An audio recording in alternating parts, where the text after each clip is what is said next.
Alright, so the next part of this video, well, the last part I mentioned that we were going to be looking at some descriptive stats, and we're going to do that. So in order to get the descriptive stats for approachability, credibility, and trustworthiness, I broke them up. So we're going to be using the by function for each. So the first thing that we're going to look at approachability, and this command allows us to do that. So just in our descriptive stats for approachability, we can see the mean, the standard deviation for blank expressions, happy expressions, and mad expressions. So something really to look at is the mean for each facial expression group. Jesus Christ. Choking over here. Get me some water. Actually, it's silk milk. Anyways, so something to really note, the blank expression group, as far as approachability, is a lot, well, I'm not saying a lot higher, is higher than approachability for happy facial expressions, and then definitely for mad facial expressions. So we can kind of see that here in our box plot as well. And pull that up. So I think I just ran approachability. Yeah. So the green one is approachability. So just looking at it, we can see that for blank facial expressions, approachability is higher than for the happy facial expression, and definitely higher than for the mad facial expression. So the next thing that we're going to look at credibility. So once again, we get the mean, standard deviation, and the yeah, that's it, and the median, obviously. So just looking at it again, we see that the blank facial expression has a higher mean for credibility than happy facial expression and mad facial expression. And we can see that here as well. So just looking at credibility, it's actually higher than what we mentioned, so happy and mad. And then we're going to run the descriptive stats for trustworthiness. So once again, we see for blank facial expressions, the mean is a lot higher than happy facial expression and mad facial expression. And we see that here once again.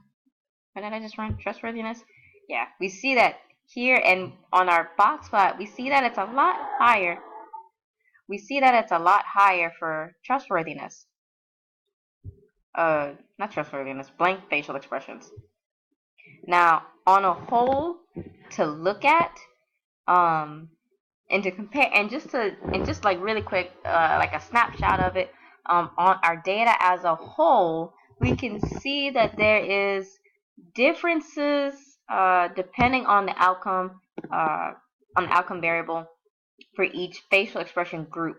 So as far as trustworthiness goes, in comparing blank facial expressions to happy and mad facial expressions, we see that this has a higher mean than, well, yeah. I don't even know why I made it sound like I wanted to make a continuous thought, but no. But as far as approachability, we still see that. So we see that trend. We see blank facial expression as far as approachability. We see that it's still higher for happy facial expressions, and then definitely higher for mad facial expressions. And then for credibility, which is interesting in itself, we see that it's lower, but for mad, it's second highest. So just looking at it as a whole, we kind of see similar trends for trustworthiness and approachability. However, for credibility, it's actually relatively low. So in and of itself, it's kind of interesting. But once again, we still kind of see those correlations. We still, yeah, we definitely see some those correlations that we mentioned earlier. So, actually, no, scratch that. Never mind. I'm thinking of something completely different. I apologize. But anyways, moving along. So as far as blank expressions go, blank expressions have a higher mean for trustworthiness and approachability, but for mad facial expressions, credibility. Hold on, let me pull it back up because I can't see very well. Nope, credibility is still in the running. Never mind. Blank is still in the running. So essentially, for all of your facial expression groups, blank has the higher mean ratings for each outcome variable. So that's interesting to note. So essentially, we can anticipate some form of difference indicated from our MANOVA, but we're not going to say just yet because there are some assumptions that we have to run through. And these assumptions are important, obviously. So the first assumption that we're going to test is homogeneity of covariance matrices. So I referenced it back in the last video, and essentially it takes an additional step to homogeneity of variance. Essentially, it says it assumes that the variances and scores of your dependent variables or outcome variables, whatever one you want to call it, within groups are the same. Additionally, it assumes that the covariances between these dependent variables are the same, are roughly equal. So it takes that extra step. So we're going to use the bi function to test this assumption. I'm going to run that. So this is kind of neat. I didn't know. I'm starting to really believe in R than I wanted. It was a long journey, but regardless. So we see so the variances across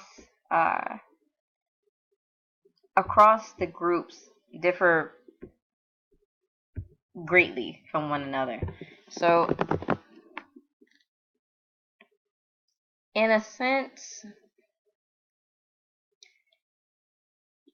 we can suggest that there's some differences between these matrices. So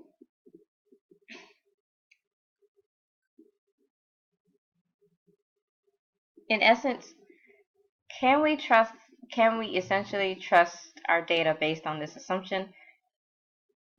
I will say no, being that just looking at our matrices, they're not really the same. They're kind of different.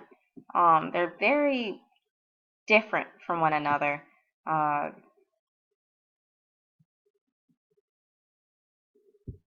And I'm not saying yes and I'm not saying no. Well, actually, for the purposes of this assignment, I'm saying no. They don't meet the assumptions. We have not met the assumptions because they are different. So in essence, I'm saying no. I'm saying we can't trust our data.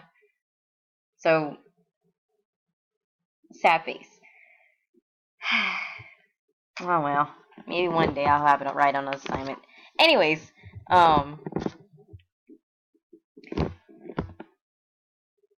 if you want to continue on with your data set, and if you have violated this assumption, you would have to just carry out some robust tests to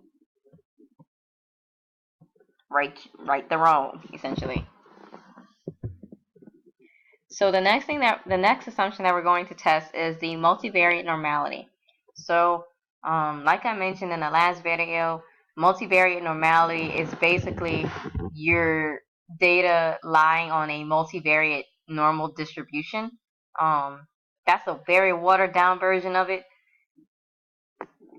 If you would like to consult, if you would like to know more about it, Wikipedia is is a very nice resource. And other sources on the web. It's at your fingertips, people. Use it. Anyways, so we're gonna test this. So, well, the first thing that we have to do, we have to select the data from the subset that we want from the MANOVA remix. So we're gonna do this by creating a variable called BK. Burger King. That's what I just had. Anyways, we're gonna pick our rows 1 to 12, and then we're going to be looking at columns 2, 3, and 4. So just pulling this up really quickly. This in particular is what we're going to be looking at. So 1 through 12 is the subset that we're picking, and we're looking at columns 2, 3, and 4. So that's what that command does. The next thing that we want to do, we also want to do this for our second subset, happy. So we're going to select rows 13 to 24, columns 2, 3, and 4, or 2 through 4, whichever one you want to say. And it's going to create that variable. Going to run that as well. And then we're going to do the same thing for the third subset, which is mad. And we're going to select rows 25 to 36, columns 2, 3, and 4. So the next thing that we want to do, we want to transform. You want to change it. You want to change the format of the data to where it appears that the variable appears on a row and not in columns. So for this one, this is specifically for blank. So we're going to do that. And then we're going to do the same thing for happy and mad. So now that we've done that, and really quickly, we wanted to do that because the Shapiro test requires, well, first off, since it's a multivariate Shapiro test, obviously it's matrices, so you wanna, well, it's using matrices since we're looking at like multivariate dimensions here, people. So you want to make your data fit the format. So that's why we did all that up here and up here too. So now we're going to run our Shapiro test. So this is the multivariate Shapiro test for blank. Holy crap. Anyways,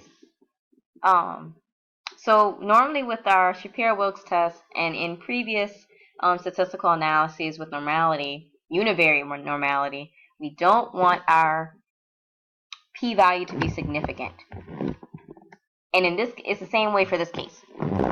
We don't want it to be significant at all. So what we have here, we have a non-significant p-value for normality for blank. So for our blank data set, for our blank subset, we can assume that it lies on a multivariate normal distribution. So this is a good thing for us. And then we're going to run the multivariate Shapiro test for happy. And we have the same thing. So this is also good. Boo. Anyways, so our multivariate Shapiro test has indicated to us that, oh wait, no, yes, yay! Anyways, I'm happy. I looked at it wrong. So we have actually met normality, multivariate normality for the MAD subset. So this means that each of our subsets have met the assumption of normality. So this is a good thing. Now, if we hadn't met normality, then we'd have to run through like a whole bunch of robust tests and whatnot. The next thing that I'm going to do, I'm actually going to plot a Q plot, and then we're going to be setting contrast, and then MANOVA.